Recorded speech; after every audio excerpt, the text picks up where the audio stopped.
Teroris separatis KKB. Kantor pusatnya di mana? Inggris. Ya.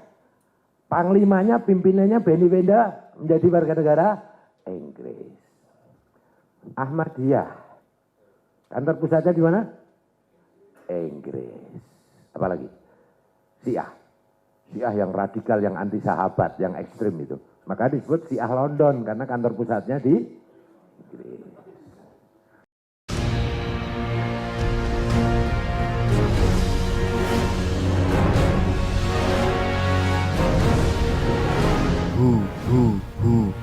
Allah.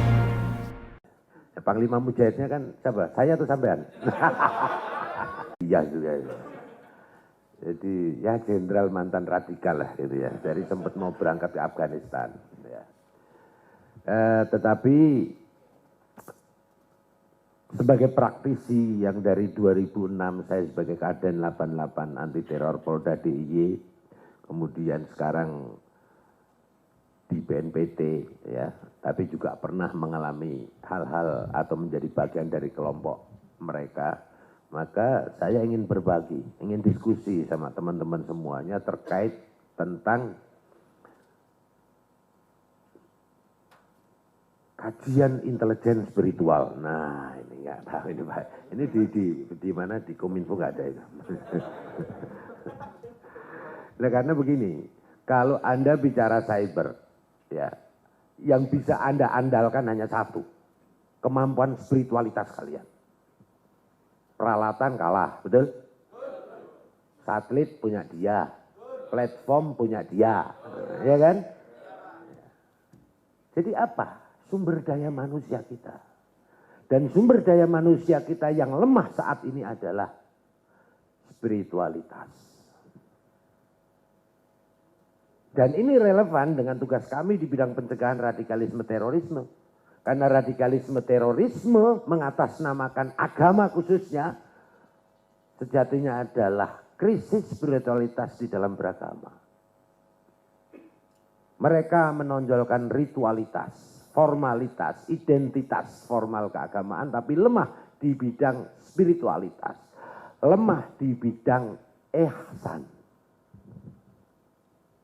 Jadi kalau orang Islam, bagaimana rukun Islam itu ditunjukkan oleh Nabi ketika didatangi oleh Jibril alaihissalam dengan tegas, bahkan dengan menampakkan diri secara zahir sebagai manusia dan di depan para sahabat, betul kan? Ketika Jibril alaihissalam mendatangi Muhammad di depan para sahabatnya, kemudian menanyakan ya Rasulullah apa itu iman, maka disitulah rukun iman yang 6. Apa itu Islam? Di situ adalah rukun Islam yang 5. Dan apa itu ihsan? Di situ dijawab ihsan ketika kita berdoa, sholat, beribadah seolah-olah melihat Allah. Kalau tidak melihat Allah, yakin betul bahwa Allah selalu mengawasi kita. Maka oleh Allah pun dikatakan inna rahmatallahi qaribu minal muhsinin. Rahmat dan kasih sayang cinta Allah ada pada orang-orang yang ihsan, artinya orang yang berakhlakul karimah. Karena akhlakul karimah, bangunan peradaban kemanusiaan akhlakul karimah inilah misi utama para nabi, wabil khusus Rasulullah SAW. Innama bu'istu li utamima makarimal. Kelompok radikal yang mengatasnamakan agama khususnya yang mengatasnamakan Islam tidak mengenal rukun ihsan. HTI rukun agamanya rukun iman, rukun Islam, rukun khilafah. Ya. JI tempat saya dulu, ya, maupun turunannya, ya, JAD, Mujahidin Indonesia Timur, Mujahidin Barat, MIB, MIT, JAK dan lain sebagainya. Rukun iman, rukun Islam, rukun jihad. Gak ada ihsannya.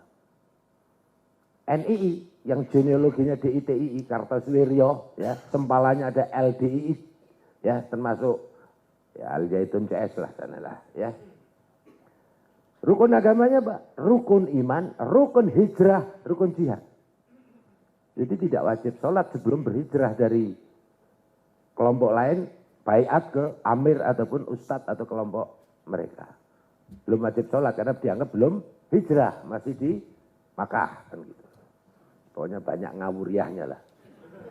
Seperti itu. Artinya apa? Artinya bahwa radikalisme terorisme yang mengatasnamakan agama, wabil khusus mengatasnamakan Islam ini adalah cermin krisis ihsan, krisis spiritualitas di dalam beragama. Dan ini semua adalah proxy war. Kenapa proxy war? Saya akan menarik sedikit ke belakang sejarah. Tadi saya sudah menceritakan 1945. Pasca Perang Dunia Kedua, diikuti berdirinya PBB, UN. Ya. Praktis kolonialisme nggak ada. Ya. Diikuti merdekanya negara-negara jajahan dunia ketiga termasuk Indonesia.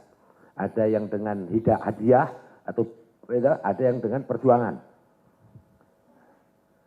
Di satu sisi, negara-negara yang baru merdeka tadi bangkit membangun jiwa nasionalisme untuk kemajuan bangsanya setelah sekian lama dijajah. Betul?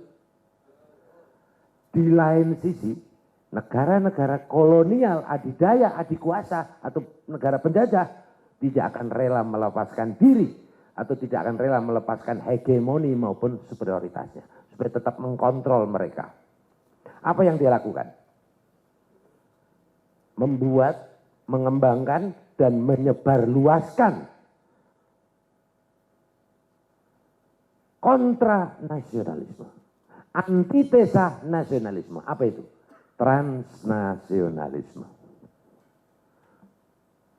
liberalisme, kapitalisme, sekularisme, komunisme, marxisme, leninisme. Kalau kelompok kanan, khilafahisme, wahabisme. Ya.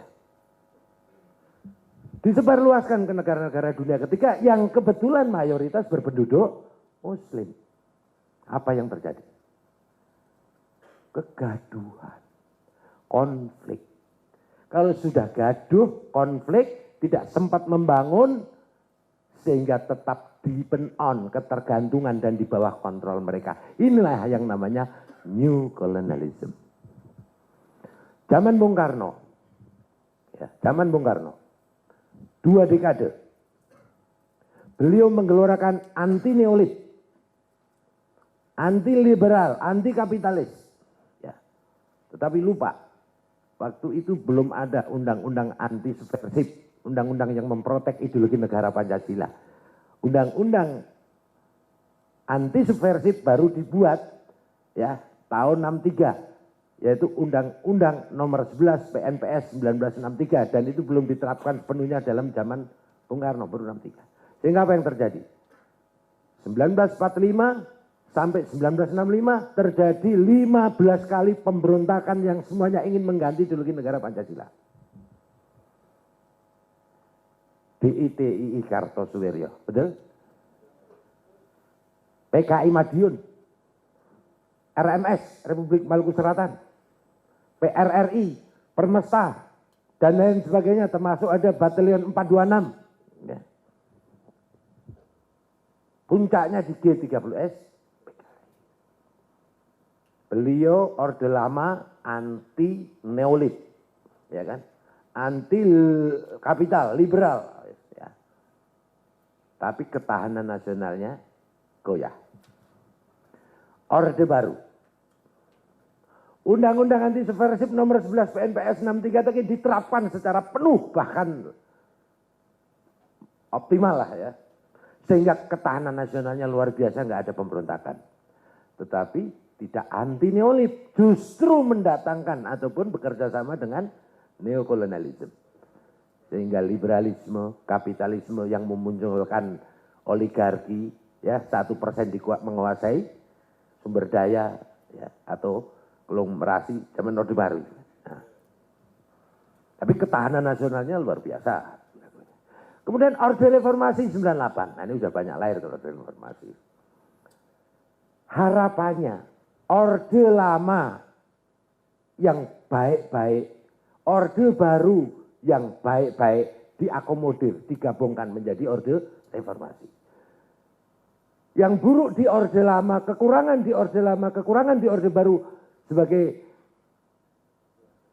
apa namanya, mikul dhuwur mendem jeruk ditinggalkan. Tapi apa yang terjadi teman-teman semua selama Orde Reformasi? Justru sebaliknya. Kelemahan Orde Lama dipakai, kelemahan Orde Baru diakomodir. Contoh, 1, 98 Orde Reformasi, undang-undang anti subversif dicabut. Sehingga ketahanan nasional goyah. Yang tadinya liberalisme, kapitalisme, sekularisme, malu-malu kucing. Khilafahisme, wahabisme, malu-malu kucing, silent.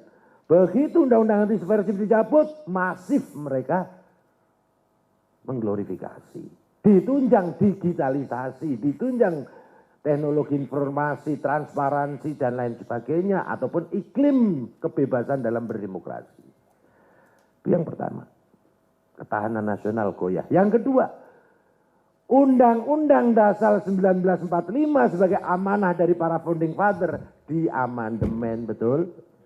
Sampai 4 kali, sehingga substansi Undang-Undang Dasar 45 yang asli mengalami distorsi, penyimpangan sekian persen ya. Kalau siapa itu ketua DPD itu mengatakan lebih dari 80% itu sudah menyimpang dari Undang-Undang Dasar 45. Sehingga Pak Jokowi ketika diwawancara oleh beberapa presenter atau media kan mengatakan bahwa bangsa kita ini sudah sangat liberal, betul kan? Nah, udah nggak lagi demokrasi Pancasila. Nah, inilah yang namanya new colonialism. Suatu ketika saya berkunjung ke beberapa negara konflik, ketemulah sama pengamat-pengamat luar negeri, pengamat politik, pengamat teroris. Ya. Waktu itu saya masih di Densus. Pertanyaannya menyakitkan, Pak. Kok negara Anda belum konflik? Mangkel nggak coba? Tapi manusiawi, wajar, dan itu sangat logik. Kenapa? Karena negara kita adalah negara yang memiliki potensial konflik terbesar di dunia. Negara Arab. Satu suku bangsa, satu bahasa, satu agama. Pecah menjadi 21 atau 22 negara. Dengan Arab Spring hanya beberapa, ya dengan sedikit strategi aja itu Suriah, Libya, Yaman, ya kan, Afghanistan, Irak bisa digoyah. Eropa, 2 atau 3 etnis suku bangsa, pecah menjadi 27 atau 30 negara. Sebentar lagi tambah lagi itu negara ketika Ukraina sama Rusia ini. Ada 4 negara mau merdekakan atau sudah itu. Afghanistan, 6 etnis suku bangsa. Sampai sekarang konflik nggak rampung-rampung. Dan bangsa kita, 1.300 lebih suku bangsa, bayangin aja. Bahasa lokalnya lebih dari 700, etnis besarnya lebih dari 300, tersebar pada 17.480 pulau pas-pasang. Kalau pas surut lebih lagi. Dan ribuan pulau belum dikasih nama. Makanya kalian membentuk komunitas cyber, santri cyber security, nanti punya rezeki, ya gimana caranya kamu lebih pintar lah kalian. Ya, beli pulau kasih nama itu. Oh iya. Iya, boleh. Nanti rekomendasi BNPT. Rekomendasi doang. Ya apa ya, ini guyon ya. Ya udahlah nanti deh, kalau ini disorting jadi kan bahaya juga itu kalau saya ngomong. Nah, jadi dikira ngajari lagi. Nah, artinya apa? Negara kita adalah negara yang paling plural, paling heterogen, sehingga memiliki potensi konflik terbesar di dunia. Sehingga wajar kalau orang lain, apalagi ada fenomena Arab Spring, kita udah digoyang dari paling enggak 2011 itu ya, dengan Arab Spring itu kita masih eksis. Maka saya jawab, kenapa negara kami belum konflik? Saya bilang, karena negara kami adalah sepotong tanah dari surga dijaga oleh wali-wali Allah. Saya bilang gitu, boleh tepuk tangan. Tapi orang barat mana percaya kan gitu ya. Bingung juga, opo gue wali-wali gitu kan. Nah, wali-wali Allah tadi, saya katakan kepada mereka, para tokoh nasional, para ulama, para tokoh bangsa, ya, yang dipimpin oleh Bung Karno memformulasikan secara jenius Pancasila yang digali dari nilai-nilai luhur agama dan budaya Nusantara bangsa kami. Sehingga mampu Pancasila mempersatukan heterogenitas dan pluralitas bangsa kami. Kemudian yang kedua, kami punya budaya dan kearifan lokal berupa silaturahmi dan gotong royong di negara Anda. Satu hari nggak kerja, satu hari nggak makan. Seminggu nggak kerja, seminggu nggak makan. Bangsa kami seumur-umur nggak kerja, makan terus. Betul kan? Ada yasinan, kenduri, maulidan. Ayo, kalau ada yang meninggal itu ya hari pertama sampai hari 40 itu kan. Cobain. Waktu saya kos dulu di Jogja juga gitu saya. Kiriman bulanan telat tuh nggak kelaparan kan. Tapi berdoa supaya ada kenduri gitu. Nah, itu betul. Dan ya coba Anda googling aja. Bangsa kita ini adalah bangsa yang paling dermawan di muka bumi. Bisa di googling. Itu ada riset atau survei dari World Giving Index. Bahwa bangsa Indonesia adalah bangsa yang memiliki kedermawanan paling tinggi di dunia. Luar biasa. Ya kan? Kemudian yang ketiga, kenapa bangsa kami masih eksis? Ya, kami punya civil society moderat. Ormas-ormas keagamaan, ya, NU, Muhammadiyah, Al-Wasliyah, Nahdlatul Wathon, ya, dan banyak lagi ormas moderat yang siap berjibaku untuk membentengi bangsa dan negara kami dengan jargon hubul waton. Nah, dia baru mantuk-mantuk. Nah, tiga hal ini yang harus kita pelihara, makanya kami BNPT membentuk gugus tugas pemuka agama yang terdiri dari LPOI, Lembaga Persahabatan Ormas Islam, ya, dan LPOK, Lembaga Persahabatan Ormas Keagamaan. Tinggal nanti akan kita tambah Pak Kanugus Imam. Ada yang namanya perhimpunan apa namanya? Himpunan Penghayat Kepercayaan Indonesia. Oh, iya, itu juga itu harus diakui juga. Memang bukan agama ya, tetapi itu jamaahnya 12 juta loh. Itu ada 1000 lebih firqahnya, ada aliran Kapitayan ya. Kemudian ada kalau di Jogja itu ada Darmo Gandul, Gandul Mbah Darmo, bilang itu. Enggak nih guyon aja enggak. Saking banyaknya jadi saudara kita. Dan itu makom ihsannya luar biasa. Cuman enggak bersyariat itu aja. Loh bener ya, ini tugas kami di BNPT namanya dengan tagline Harmoni Nusantara, mengharmoniskan tadi.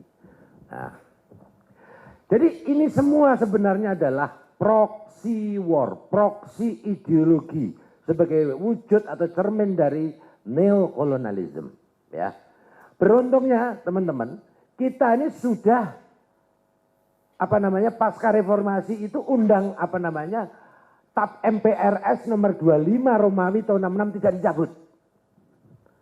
Itu yang melarang penyebarluasan propaganda ideologi komunisme, Marxisme, Leninisme. Itu nggak dicabut, justru dikuatkan dengan TAP MPRS nomor TAP MPRS 25 Romawi dikuatkan dengan Undang-Undang nomor 27 tahun 99. Jadi kalau ada di media sosial atau di dunia maya ada isu-isu kebangkitan PKI komunis, yakinlah teman-teman itu semua hoax. Hoax. Ketika kita telusuri, mereka sendiri yang membuat bendera, mereka sendiri yang teriak PKI komunis, mereka sendiri yang bakar. Iya, begitu kita dalami lagi, kita tangkap ya, ternyata dari kelompok radikalisme kanan dan radikalisme lainnya. Nah, kalau dalam perspektif intelijen atau perspektif ketahanan nasional kan ada 3 jenis ekstremisme atau radikalisme. Yaitu radikalisme kanan yang mengatasnamakan agama, khilafahisme, wahabisme, daulaisme, ya, radikalisme kiri, komunisme, marxisme, dan leninisme yang sudah ada larangannya, dan radikalisme lainnya, liberalisme, kapitalisme, sekularisme yang memunculkan kesenjangan sosial, oligarki, dan lain sebagainya ini. Nah, ini yang jadi masalah ini radikalisme kanan dan lainnya ini. Ya, ini semua proksi. Dan belum ada regulasi yang melarangnya. Makanya ketika HTI dibubarkan, FPI dibubarkan, JI dilarang, JAD dilarang, Yang dilarang, yang dibubarkan organisasinya. Bukan ideologinya, sehingga mereka masih bebas mengglorifikasi tegakkan khilafah. Ya kan? Tegakkan syariah, ganti sistem. Ya nggak bisa ngapa-ngapain kita. Tuh. Nah, ini semua adalah bagian dari khilafah Britania. Tahu nggak nih khilafah Britania? HTI pusatnya di mana? Inggris. Ikhwanul Muslimin dulu pusatnya di Mesir. Begitu berhasil menumbangkan Presiden Hosni Mubarak, ya. Kemudian naik Nursi beberapa tahun dijatuhkan, kemudian pindah ke induk sembangnya di Inggris. Teroris separatis KKB, kantor pusatnya di mana? Inggris. Ya. Panglimanya, pimpinannya Benny Wenda menjadi warga negara Inggris. Ahmadiyah. Kantor pusatnya di mana? Inggris. Apalagi? Syiah. Syiah yang radikal, yang anti sahabat, yang ekstrim itu. Maka disebut Syiah London karena kantor pusatnya di Inggris. Banyak lagi aliran-aliran aneh-aneh itu ya. Bahkan di sana ada camp. Ya. Camp ini menampung kombatan-kombatan atau teroris-teroris dari negara-negara Muslim yang sedang konflik, Afghanistan, Syria, Libya, Irak, dan lain sebagainya, dengan alasan mereka stateless. Untuk menghormati HAM, maka mereka tampung. Pertanyaannya, yang ditampung kok terorismenya, bukan korban terorismenya. Kalau Tukul ngomong mikir. Kok Tukul itu lontong ya, tak lontong itu kan, mikir. Ini maksudnya ini. Jadi kita merdeka dari kolonialisme tapi belum dari new colonialism, neo colonialism. Ini yang dikatakan oleh leluhur kita, khususnya Bung Karno, ya. Zaman saya melawan penjajah, zaman Anda melawan bangsamu sendiri. Kalau santri di 1945 di masa pergerakan, masa perjuangan, masa kemerdekaan, ya. Dengan resolusi jihadnya mengusir Inggris dan sekutu yang ditumpangi oleh Belanda. Betul? Sukses nggak? Sukses. Nah sekarang santri cyber security harus dengan resolusi jihadnya juga, jihad IT, jihad Pancasila, mengusir proksi-proksi dari Inggris dan sekutunya. Nah tepuk tangan untuk kalian semua. Jelas saja yang ngomong Inggris, karena kantor pusatnya di Inggris, kok silahkan di googling kalau nggak percaya. Iya kan? Memang orang Indonesia harus dijadikan musuh bersama. Iya, kalau enggak perang dewi-dewi karena pintar-pintar orang Indonesia itu. Betul. Bangsa kita ini teman-teman ya, adalah, nggak usah kita berangkat sejarah sekilas saja.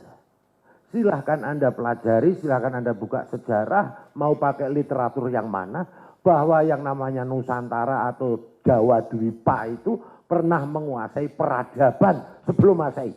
Betul.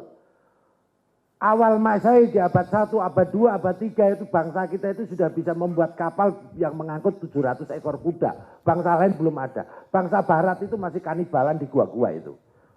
Si Viking segala macam kan. Ya. Kita itu sudah gaya gitu.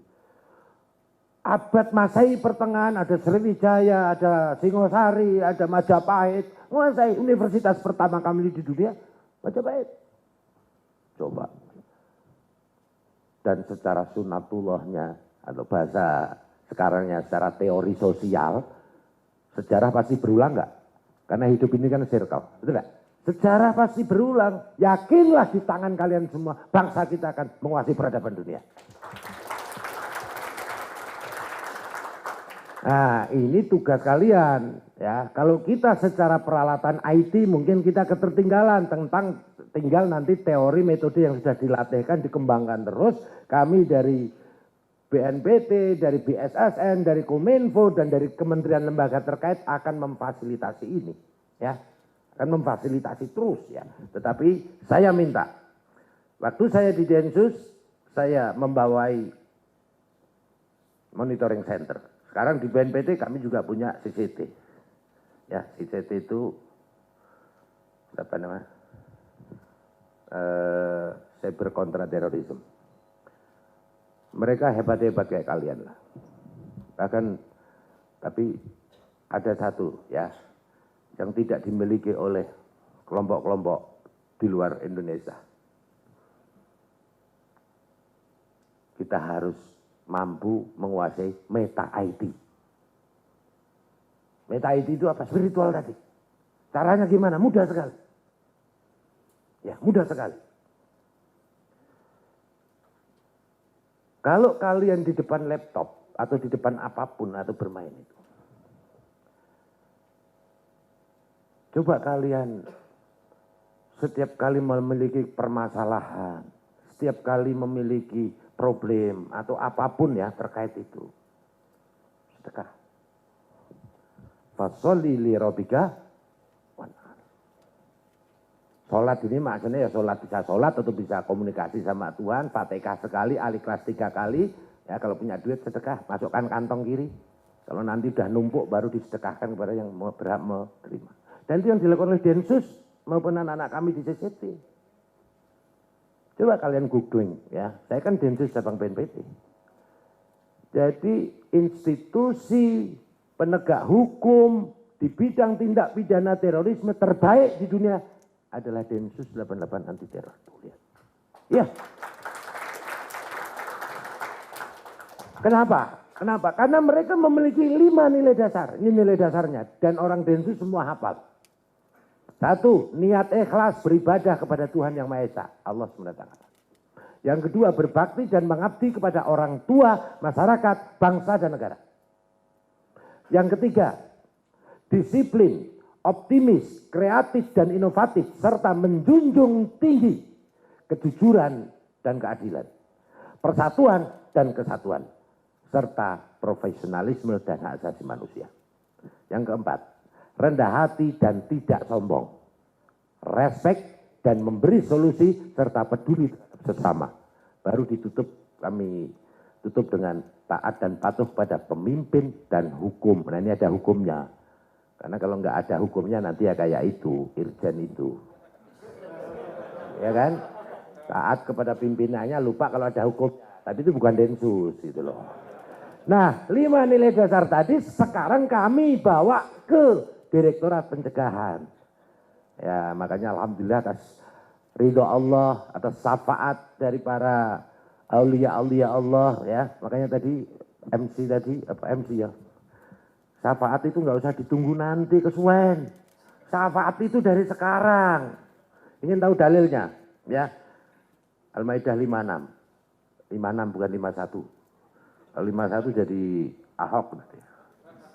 Wa ma yatalallaha wa rasulahu walladzina amanu. Kan begitu ya. Barang siapa minta syafaat, minta tolong pada Allah dan Rasulullah dan hamba beriman. Para wali-wali Allah. Fa inna hizballahumul ghalibun. Maka mereka itu menjadi hamba-hambaku yang pasti menang. Tuh. Jadi syafaat jangan ditunggu nanti kesuwen. Mulai dari sekarang ya. Banyak kadang-kadang kebawa kepada Rasulullah yang kita tunggu syafaatnya nanti di yaumil akhir kesuwen. Sekarang harus kita minta. Karena Al-Maidah 56 jelas-jelas mengatakan yang pasti menang mereka yang minta syafaat, minta tolong Allah dan Rasulnya. Dan hamba beriman. 3 ini, kumulatif, sistem. Jangan langsung ke Allah, tanpa sholawat, tenggeng nanti. Betul? Sudah dengan nama Allah, sholawat, anti tawasul, nggak nyampe jadi radikal. Ya orang radikal itu anti tawasul. Betul. Ada sahabat saya yang alumni Madinah itu. Ketemu saya. 4 kali tawasul baru bisa ngadep saya. Ngadep ke propos dulu ke penjagaan di TNCC Polri. Masuk ke gedung TNCC, ketemu propos lagi. Kemudian ke lantai 5 dulu, lantai 5 kami di Densus. Ya, harus dengan ajudan saya bisa masuk 3 kali. Kemudian mau ketemu saya harus ke aspri saya baru bisa masuk.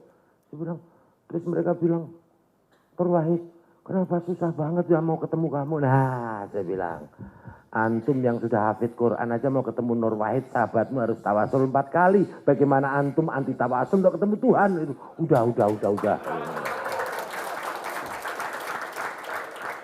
Ya Wahabisme tadi. Akhirnya alhamdulillah hanya dengan tanpa dalil kan itu ya. Sebulan kemudian saya ditelepon. Nur Wahid, antum di mana? Oh ada di sini. Pas kerja enggak? Dampingi saya, kenapa? Aku diundang ceramah di Maulid Nabi. Ya, alhamdulillah. Berarti udah nggak anti tawasul lagi. Kena spletteran tadi.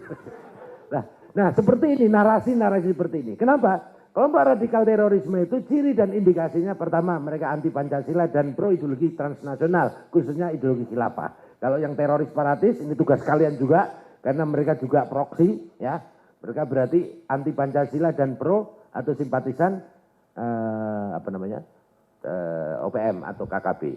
Yang kedua mereka takfiri dengan mengkafirkan orang lain yang berbeda. Ya, termasuk mengkafirkan negara ini dengan mensalah tafsiri Al-Maidah 44. Wa ma lam yahkum bima anzalallahu faulaika humul kafir. Itu disalah tafsiri. Termasuk yang ketiga mereka eksklusif karena berangkat dari doktrin al-wala wal baro. Tahu al-wala wal baro ya? Tahulah santri semua. Al-wala itu artinya mereka monoloyalitas terhadap amir atau kelompoknya dan melepaskan diri dari kelompok lain. Orang lain salah. Nah, ini biasanya ya kulu bid'atin dolalah wa kulu dolatin finnar. Bukan salah hadisnya, tapi salah mentafsiri makna bid'ah. Nah, kemudian mereka juga intoleransi terhadap keragaman maupun perbedaan. Oke. Kemudian mereka anti terhadap pemerintahan yang sah. Anti di sini maknanya bukan berarti kritis dan bukan berarti oposisi. Di era demokrasi oposisi boleh kan? Oposisi yang konstruktif, yang membangun, yang menjadi check and balancing. Kritis kita semuanya wajib kritis. Sebagai bagian dari amalan amar ma'ruf nahi munkar. Tapi kritisnya juga watawasau bil haq, tapi watawasau bisober dengan islami, dengan argumentatif, dengan cara-cara yang sopan dan etika yang baik. Nah, anti di sini apa? Anti di sini maknanya adalah sikap membangun kebencian dan permusuhan. Serta membangun social distrust, ketidakpercayaan masyarakat terhadap negara, pemerintah maupun pemimpinnya yang sah dengan sebaran hoax, hate speech, provokatif, adu domba, nyinyir, fitnah dan lain sebagainya. Kenapa? Ini gerakan politik, teman-teman. Terorisme itu bukan tujuan. Terorisme itu hanya salah satu propaganda, cara, metode untuk mencapai tujuan. Mereka juga pakai cara dakwah juga, pakai cara tamkin atau apa? Tamkin itu apa?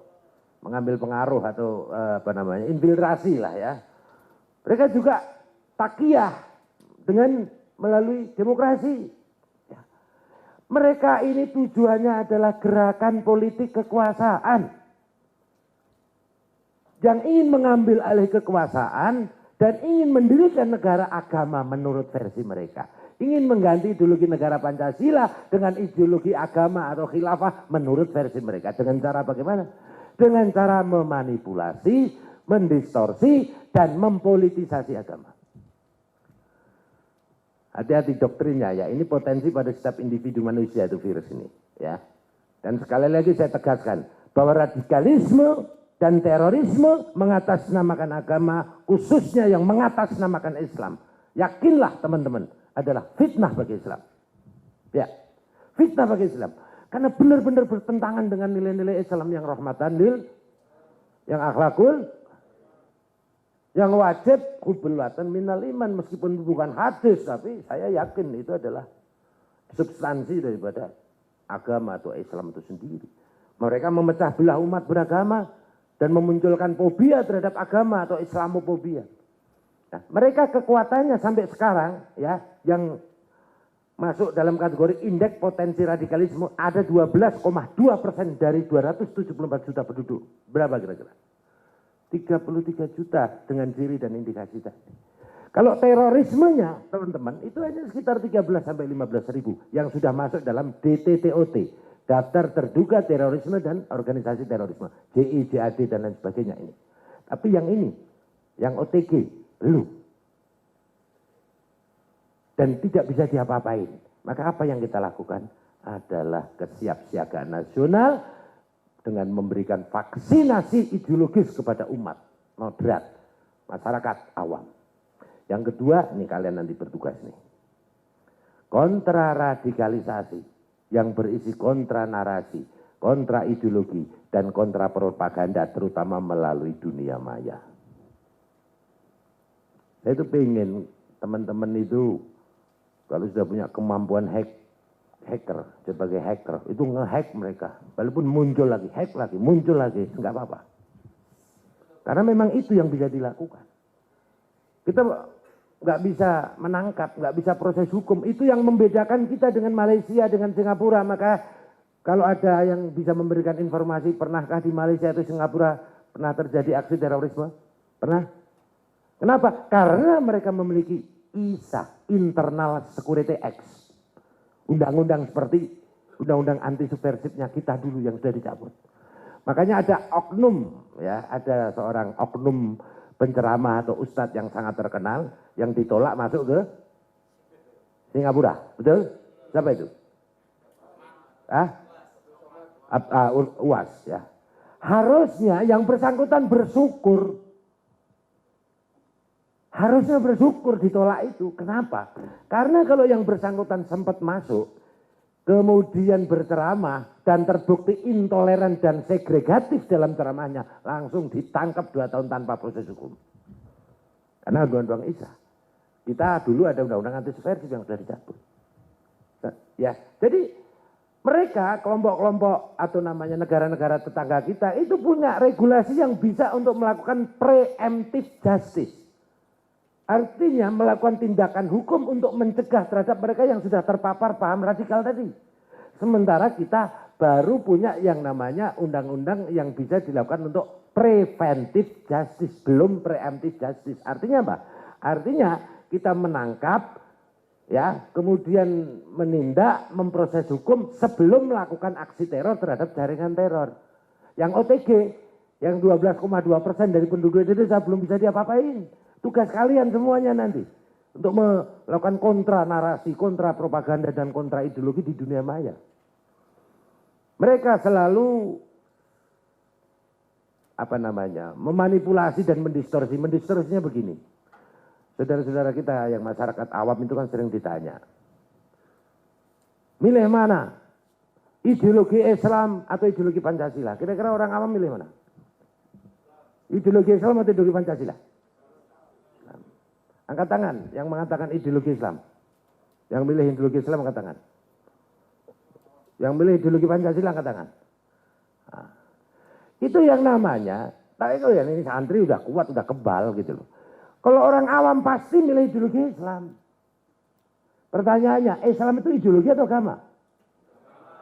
Ketika Islam dijadikan ideologi atau diideologisasi, itu yang namanya distorsi agama. Makanya dikatakan oleh para ulama yang tergabung dalam konferensi internasional di Kairo dan di Cesnya, bahwa radikalisme atau ekstremisme Islam adalah paham atau ideologi yang dibangun di atas manipulasi dan distorsi agama. Dengan cara mengideologisasi Islam. Islam sebagai agama yang sempurna, bersumber dari wahyu ilahi, sumber inspirasi untuk rahmatan lil alamin, untuk kasih sayang bagi semesta, terdistorsi, terdowngrade menjadi ideologi. Sehingga tidak lagi rahmatan lil alamin, menjadi rahmatan lil partai, lil kelompok itu. Betul? Politik Islam boleh nggak? Wajib. Berjuang untuk kemajuan Islam, wajib, betul? Tapi kalau Islam politik, radikal, bagus nggak? Berpikir radikal bagus nggak? Bagus, berpikir mendasar, redik, mengakar, fundamental, mendasar. Tapi jangan menjadi isme. Islam mulia. Al-Islamu ya'lu wa la yu'la alaih. Tapi kalau menjadi Islamisme, tadi distorsi Islam. Mengideologisasi Islam sehingga mempolitisasi Islam. Politik Islam wajib. Islam politik haram. Kenapa? Akan mempolitisasi Islam untuk kepentingan kekuasaan. Itu yang nggak boleh. Radikal, bagus. Out of the box. Tapi radikalisme haram. Ekstrim boleh. Olahraga ekstrim aku suka. Ya, kadang-kadang minum es krim juga. Itu es krim ya. Ya. Sampai di sini paham ya teman-teman. Nah, maka terakhir bahwa tugas kita, tugas teman-teman sebagai mujahid cyber NKRI adalah satu, menjadi baser-baser perdamaian, baser rahmatan lil alamin, baser persatuan, baser NKRI Pancasila harga mati, baser hubul watan minal iman. Kemudian menjadi baser-baser untuk melakukan perlawanan terhadap segala sebaran hoax, ujaran kebencian, segregasi, fitnah, adu domba dan lain sebagainya. Dulu kan ada, jangan suriahkan Indonesia kan, itu juga santri semua Gus, santri semua. Jadi dari dulu waktu saya di BNPT, sekarang di dulu di Densus, sekarang di BNPT, saya santri yang saya kedepankan, makanya ada cyber santri bela negara itu dipakai sama bela negaranya apa itu namanya Kementerian Pertahanan ya, nggak apa-apa, yang penting orang Indonesia gitu aja. Ya. Ya. Nah. Udah yang ketiga, teman-teman, saya minta kalian itu kan masih muda, masih seneng cari tantangan, betul ya? Masih seneng cari hal-hal yang baru, ya. Ada yang ingin cari pacar, ada yang sudah cari mantan, ya kan macam-macam ya. Nah ini yang biasanya jadi sasaran mereka. Self control emosional kalian masih tumbuh dan berkembang. Wawasan pengetahuan, wawasan keagamaan, wawasan kebangsaannya masih tumbuh dan berkembang. Ya. Yang harus kalian waspadai bahwa ini adalah virus. Virus radikalisme, ini virus ideologi. Ini bisa menimpa siapa saja. Tidak melihat suku, ras, agama, tidak melihat profesi, bahkan tidak melihat kadar intelektualitas seseorang. Betul. Seorang jenderal, seorang doktor, mohon maaf, seorang profesor. Kalau sudah terpapar virus ini goblok mendadak, saya jamin. Betul. Contoh, Dr. Azhari, kurang hebat apa? Pelaku bom Bali. Osama bin Laden, Amir, Al-Qaeda, orangnya jenius, kaya raya karena putra konglomerat Arab Saudi bin Laden, betul? Aman Abdurrahman, lulusan Libya, atau Abu Sulaiman, pimpinan JAD sekarang dalam tahanan. Itu hafid Quran 30 juz Pak, 30 juz 30. Artinya kan cerdas sekali. Kenapa? Virus ini kalau sudah mengena kepada seseorang dan orang tersebut tidak imun, tidak kebal, goblok mendadak. Kenapa? Ini bisa merusak masa depan. Merusak akhlak, merusak toleransi, merusak agama. Sebagai contoh ya, mereka sering mendoktrin gini, teman-teman. Tuhan kita sama Tuhannya orang kafir, sama atau beda? Yang sama angkat tangan. Ragu dah. Yang beda angkat tangan. Tuhan kita sama Tuhannya orang kafir, sama atau beda? Yang beda angkat tangan. Gak apa-apa. Nah, ada juga. Sekarang kalau saya tanya, tak kasih vaksinnya. Yang menciptakan orang beriman, yang menciptakan orang kafir, yang menciptakan iblis, yang menciptakan manusia, sama atau beda Tuhannya? Nah, berarti yang menganggap Tuhan kita sama Tuhannya orang kafir beda, berarti syirik gak sadar, betul? Lah, ya kan? Ya seperti itu yang dia tanamkan. Udahlah percaya, aku bagian dari mereka kok dulu. Saya terpapar itu pangkat kapten, Kapolsek Banjarsari Solo. Sambil nyantri informal. Di Al-Mumin Gruki. Sertifikat P4 saya 2. Dan saya instruktur terbaik Chandra di Muka dulunya. Nah, kena juga. Kenapa? Mereka kelompok ini selalu membenturkan, mendikotomi antara agama dan negara, agama dan budaya, agama dan nasionalisme. Iya, bagus mana Pancasila atau milih mana Pancasila atau Al-Quran? Ini kan bukan pertanyaan yang apple to apple, tapi anak-anak muda kita, terutama di dunia maya, langsung melabeli, oh itu Syiah, oh itu liberal, kan gitu. Ayo kembali ke akidah, ayo kembali ke tauhid, takbir, kan gitu. Tapi ditanya Tuhanmu sama Tuhannya orang kafir sama atau beda? Berarti syirik gak sadar lah. Mereka itu membawa ke arah kesyirikan, gak sadar. Terus misalnya ini.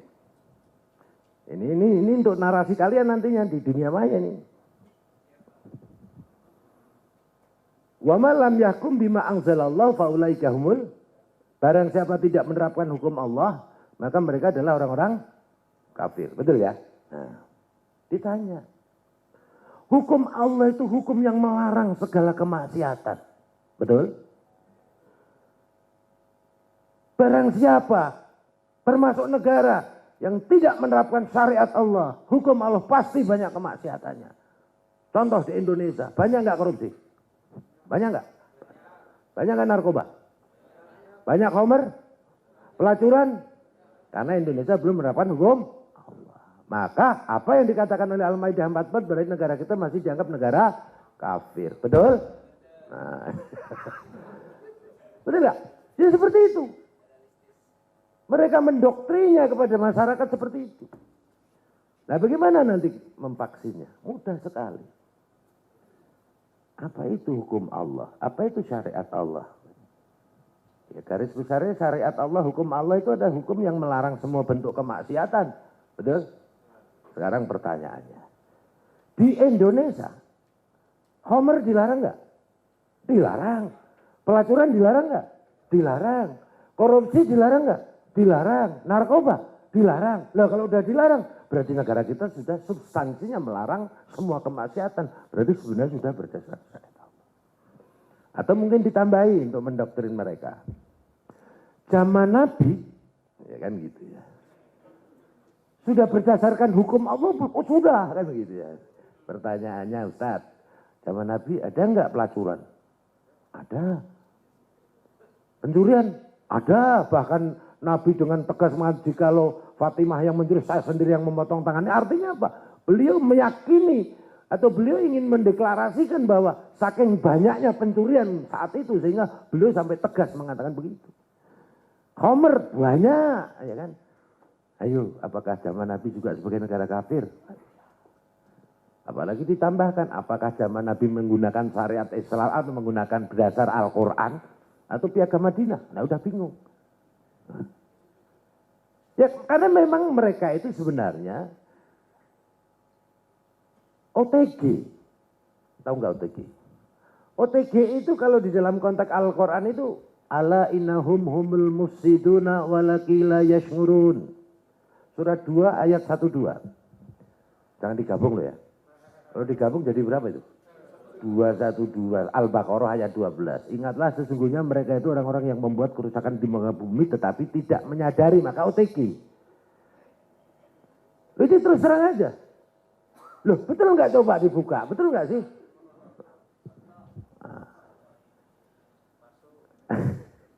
Masuk Pak Eko kan gitu ya. Nah ini tugas kalian semua, sahabatku, teman-teman, tugas kalian semuanya. Kita lakukan kontra radikalisasi, kontra narasi, kontra propaganda. Kita bersihkan fitnah-fitnah di dalam Islam. Ya, kita nggak terima Islam dibajak, diklaim. Makanya saya lebih senang dipanggil Gus Jenderal, nggak mau Gus Nur, karena sudah dibajak oleh Sugi Nur. Nggak mau saya, ya kan? Kalau Gus Wahid udah banyak ulama-ulama yang bagus hebat-hebat pakai Gus Wahid, udah umum. Gus Ahmad terlalu berat bagi saya. Oh ya kan, mulia sekali kan, sementara saya masih belajar baik. Yang paling belum ada Gus Jenderal. Nah, kalau ini jadi jenderalnya Gus. Tepuk tangan untuk kalian jenderalnya Gus ya.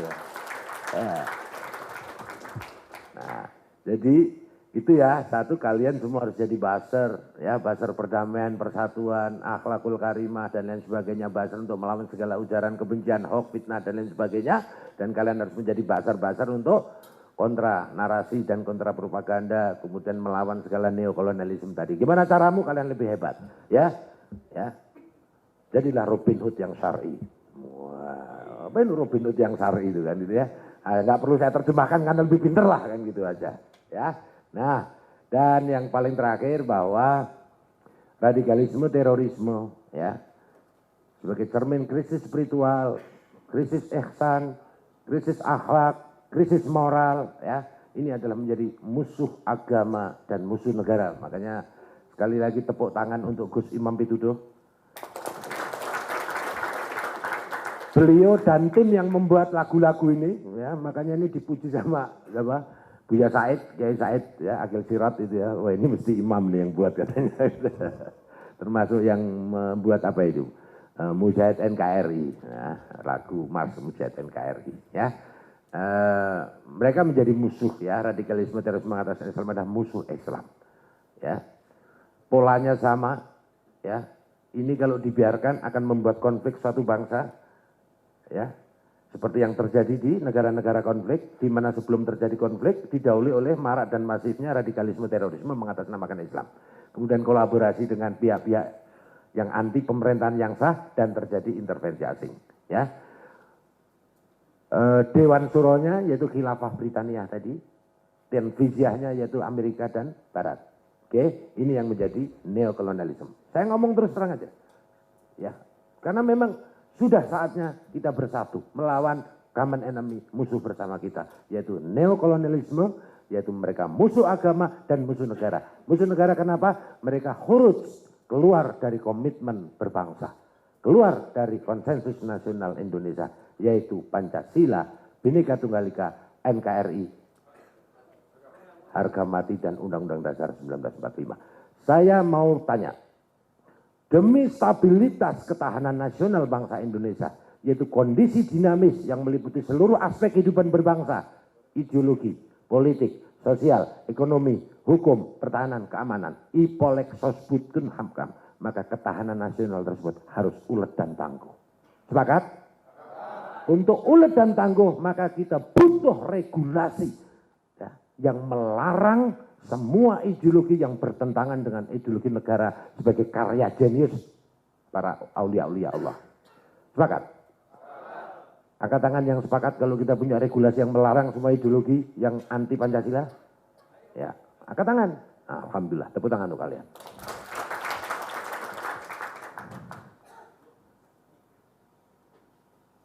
Closing statement saya akan tutup dengan pantun. Jadi ini apa namanya, santri cyber security. Burung Garuda terbang nan tinggi, menembus awan melalang buana.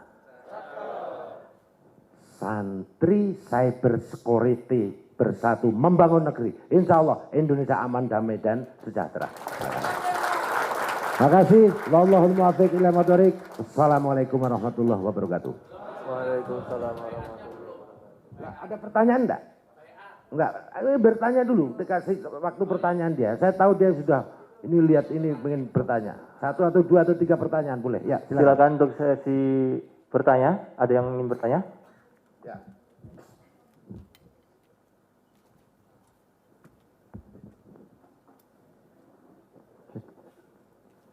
Assalamualaikum.